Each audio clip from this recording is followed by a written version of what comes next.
दितवा चक्रवात का असर आज यानी 1 दिसंबर से बिहार में दिखने लगा है। सोमवार की सुबह राज्य के ज्यादातर हिस्सों में धूप नदारद रही। पटना, पूर्णिया, बेतिया, बेगूसराय, मोतिहारी, गोपालगंज समेत कई जिलों में देर रात से कोहरा छाया रहा।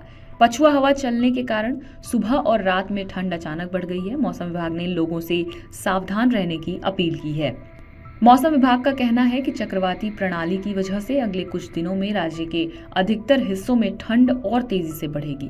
बताया ये भी गया है कि 5 दिसंबर के बाद न्यूनतम तापमान गिरावट के साथ 10 डिग्री सेल्सियस तक जा सकता है, जिससे ठंड का असर और व्यापक होगा। बिहार में पिछले 24 घंटों के दौरान मौसम पूरी तरह शुष्क रहा और राज्य के किसी भी हिस्से में बारिश दर्ज नहीं की गई। अधिकतम तापमान 26 डिग्री सेल्सियस से 29.5 डिग्री सेल्सियस के बीच रहा, जिसमें अररिया में 29.4 डिग्री सेल्सियस का सर्वाधिक तापमान रिकॉर्ड किया गया।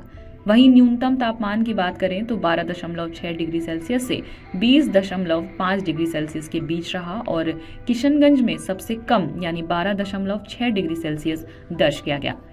पूर्णिया में 500 मीटर की न्यूनतम दृश्यता के साथ सुबह के समय हल्का कोहरा छाया रहा, जबकि तापमान में कोई खास उतार चढ़ाव नहीं देखा गया।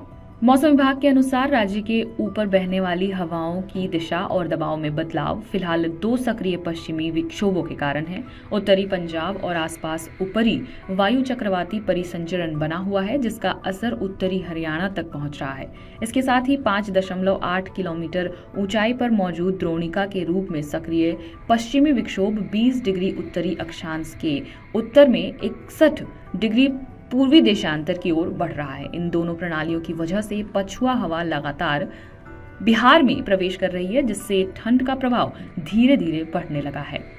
वहीं मौसम विभाग ने अगले 2 दिनों तक सुबह के समय हल्के से मध्यम कोहरे की संभावना जताई है और वाहन चालकों से सावधानी बरतने की सलाह दी है। आगामी 4 से 5 दिनों तक अधिकतम तापमान में किसी खास परिवर्तन की उम्मीद नहीं है, जबकि न्यूनतम तापमान अगले 48 घंटों तक स्थिर रहेगा। इसके बाद राज्य के अधिकांश हिस्सों में रात का पारा नीचे जाने के आसार हैं, जिससे ठंड और बढ़ेगी।